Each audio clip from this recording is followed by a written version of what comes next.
Good evening everyone. Today we have Dr. Junaid Nabi with us, जो कि एक consultant हैं श्रीनगर में, जिनका एक काफ़ी नाम है, who works on the psychology of people, and as of now he is working as a consultant in GMC Srinagar. तो आज की इस कॉन्वर्सेशन का जो आइडिया है वो ये है कि हम लोग कश्मीर की मेंटल हेल्थ के बारे में कुछ जान सकें, और आई थिंक डॉक्टर जुनैद से बेहतर कोई भी नहीं होगा जो हमें इस रिगार्ड्स में हमें थोड़ा जागरूक कर सके. So doctor Junaid, welcome to our show today and thank you, आपने अपना कीमती वक्त हमें दिया. Thank you so much for having me here. Thank you so much. So Dr. Junaid, the idea of this conversation today was कि कश्मीर में एक बहुत नेक्स्ट लेवल का साइकोलॉजिकल डाइवर्सिटीज़ हम देखते हैं, और आज हम जानना चाहते थे कि what exactly are the reasons behind and what exactly you get out of it. So मेरा सबसे पहला सवाल आपसे यही होगा कि आप मेंटल हेल्थ के बारे में बताएं. What exactly do you understand by mental health and what do you want to tell people about what exactly is mental health? जी, अगर हम मेंटल हेल्थ की बात करें तो इसमें दो चीज़ें होती हैं. एक हार्डवेयर हमारे जहन में दिमाग का होता है और एक सॉफ्टवेयर होता है. तो हार्डवेयर का होता है कि उसमें major part of the brain होता है और उसमें नर्व्स होते हैं, तो वो न्यूरोलॉजी वाले हैंडल करते हैं. अगर हम सॉफ्टवेयर की बात करें तो हमारी सोच, हमारा रहन सहन, हम कैसे बात करें, तो वो हम साइकेट्रिस्ट फॉलो करते हैं. तो उसमें बहुत सारी चीज़ें आती हैं, जैसे डिप्रेशन है, वो एक तकलीफ़ है, एंग्जाइटी है, साइकोसिस है, जहाँ पे इंसान को पता नहीं चलता है कि उसका वायर अबाउट्स, उसको ये भी नहीं पता होता है कि वो बीमार है कि नहीं है, या ड्रग अब्यूज़ जो बहुत ही कॉमन हो गया है, मानो पूरा दुनिया में कहीं ना कहीं पे में मिल ही जाता है. और स्लीप इश्यूज़ हो जाते हैं इसमें, या सेक्सुअल इश्यूज़ भी इसी में आते हैं. तो अगर हम नटशल में बात करें तो ये सॉफ्टवेयर आ जाता है हमारे दिमाग का. जी. Okay, so the brain's software functioning is actually this psychological aspect of the body. Right. ठीक है.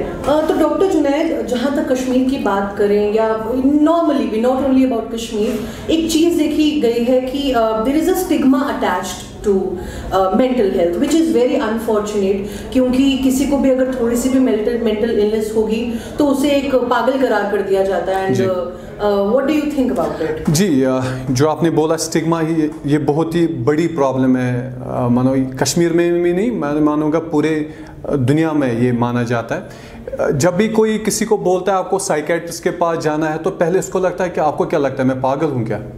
मानो ऐसे ही सबका पर्सपेक्टिव हो गया. इनफैक्ट इसमें सिर्फ हमारे लोगों का भी नहीं, जो मास है उसी का नहीं है. मुझे लगता है जो बाकी स्पेशलिटीज़ भी हैं साइंस में, डॉक्टर्स में, उनका भी थोड़ा थोड़ा रोल है. जैसे कोई भी जब पेशेंट आ जाता है, जैसे पैनिक अटैक में ले लेता हूँ, वो एंग्जाइटी होती है. तो अगर वो जब पेशेंट को होता है तो उसको लगता है कि पता नहीं, मेरे को हार्ट को तो तकलीफ तो नहीं है, वो एक कार्डियोलॉजिस्ट के पास जाएगा. और यूजुअली वो कार्डियोलॉजिस्ट, उसको मैं नहीं बोलूँगा हर एक, मगर मैक्सिमम होते हैं कि वो कभी उसको गाइड नहीं करेंगे कि आपको जहन में तकलीफ है और आपको साइकेट्रिस्ट के पास जाना है, और उतना डरा देते हैं बाकी स्पेशलिटीज़ के. वो आने से पहले ही बोलेगा, डॉक्टर साहब हमारे को दवाई नहीं रखना, क्योंकि हमने सुना है कि इससे डिपेंडेंस होती है, हमारे को लत लग जाएगी, या हमारे को सोने वाली पिल्स नहीं देना. मगर जब हम उनको एक्सप्लेन करते हैं और उनके प्रिस्क्रिप्शंस देखते हैं, तो उसमें हम देखते हैं कि उन्होंने खाई होती है वो दवाई. कहीं ना कहीं इस पॉलिटिकल डिस्प्यूट ने कश्मीर की आवाम की मेंटल हेल्थ पे इफेक्ट किया है. अगर हम ये बात करें तो ये तो पिछले 30 साल तक जाएगा, जब ये टर्मोइल स्टार्ट हुआ है, और अभी तक कुछ ना कुछ तो चलता ही रहता है. हाँ जी, इसकी वजह से तो काफ़ी फ़र्क पड़ गया है मेंटल हेल्थ पे. जैसे मैं आपको रिसेंटली एक एग्जांपल देता हूँ. जो लॉकडाउन की बात हुई, लॉकडाउन तो हमारे यहाँ पे चलता रहता है, कुछ ना कुछ तो चलता रहता है, मगर बाकी वर्ल्ड ने, बाकी इंडिया ने पहली बार एक्सपीरियंस किया है. तो काफ़ी मेरे जो बाहर दोस्त हैं, क्योंकि मैंने पढ़ा बहुत टाइम तक बाहर ही है, अराउंड 10-11 साल में बाहर ही रह चुका हूँ, उनसे जब मैं डिस्कस करता हूँ तो काफ़ी स्ट्रेस बढ़ गया है जब से ये लॉकडाउन हुआ है, और लोगों को आप घर में ही रहना पड़ा है. जैसे मैरिटल डिस्कॉर्ड काफ़ी हो गया है. मैं अपने तरीके से बहुत ही ना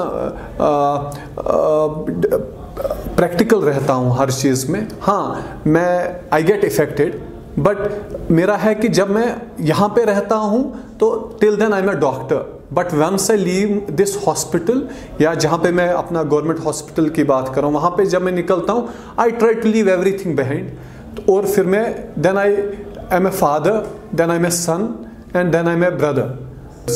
तो डेफिनेटली इसकी वजह से हमारा जो मेंटल हेल्थ है बहुत हैम्पर हो गया। That is a very unfortunate part. जब हमें लगता है कि दवाई की ज़रूरत है पेशेंट को, we will never force a patient on medicine, we just explain कि दोनों चीज़ें अगर साइड बाय साइड होगी, you take counselling as well and you take medicine as well. अगर ऐसा रहेगा तो बहुत ही फ़र्क पड़ जाता है, but there is nothing called compulsion. काफ़ी पेशेंट्स होते हैं, जैसे मैंने आपको पहले ही बोला कि पहले उनको डर होता है कि स्लीपिंग पिल्स तो नहीं है, डिपेंडेंस तो नहीं हो जाएगी, तो we make everything explain everything, we make them understand everything. So doctor साहब, अब कश्मीर की अगर बात करें तो यहाँ पे we are concerned about the mental health of children also, and even the women which are mostly neglected by the families. उनके mental health के बारे में उनको खुद ही पता नहीं होता कि वो किसी तरह के mental health या mental health illness से गुजर रहे होते हैं।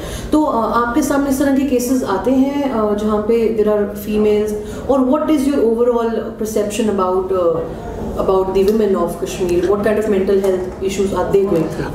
अगर हम मेंटल डिसऑर्डर्स की बात करें तो मोस्टली डिप्रेशन और एंजाइटी, और बहुत इंपॉर्टेंट टॉपिक है PTSD, post traumatic stress disorder. काफ़ी ये प्रिवलेंट है और बहुत ही कॉमन है फीमेल्स में। अगर हम इसकी कॉमन रीजंस देखें तो ये इनडायरेक्टली इन्वॉल्व हो जाती है। जैसे उनका मेल पार्टनर होता है, वो इफ़ेक्ट हो गया है, जैसे उसका ही लॉस्ट जॉब और कुछ नुकसान हो गया, बिजनेस सफ़र हो गया और कोई इश्यूज़ हो गया, तो उसका अल्टीमेटली असर फीमेल पे ही पड़ता है, क्योंकि she is part of the family. अगर वो मानो पैसे नहीं कमाएगा, घर नहीं चलेगा, तो कैसे आगे जाएगा? तो उसकी वजह से ये इश्यूज़ होता है। तो और ये भी देखा गया कि usually females are very sensitive, soft, so थोड़ी चीज़ों से भी वो मानो डगमग जाती हैं और they get affected because of that. तो वो भी एक इम्पॉर्टेंट पर्सपेक्टिव है। और जो उनके हार्मोनल इश्यूज़ होते हैं, जैसे फीमेल्स में मेंस्ट्रुएशन साइकिल होता है, that is even a disturbing thing होता है। Pregnancy is a very important thing, in fact is very stressful time जब फीमेल प्रेग्नेंट होती है। इनफैक्ट जब पोस्ट मेनोपॉजल, जब हार्मोनल चेंजेस वापस आती है, तो even these symptoms add to her mental health. तो अगर in a nutshell I will say females are a bit sensitive, more vulnerable than men, and they are like part of the family. When men gets affected, eventually female also gets affected. So doctor साहब, आपने अपना कीमती वक्त हमें दिया। The whole team of good morning Kashmir is thankful to you, and it's a request to the common masses who are watching us. It was not just an interview, it was a conversation which we wanted you to see and understand कि mental health को लेके जो एक stigma, एक taboo लोगों के दिमाग में रहता है, वो नहीं होना चाहिए। और एक मेंटल हेल्थ इश्यूज़ जो हैं, जो लोग इस मेंटल हेल्थ इश्यूज से जूझ रहे हों, उनको बहुत ही पॉजिटिवली हमें केटर करना चाहिए, and we should not just underestimate their capabilities. And one thing is there कि political issues happening in Kashmir has taken the mental illness to a very different level, or I hope things get better, and I hope people's mental health gets better soon. Thank you, Dr. Junaid. Thank you so much.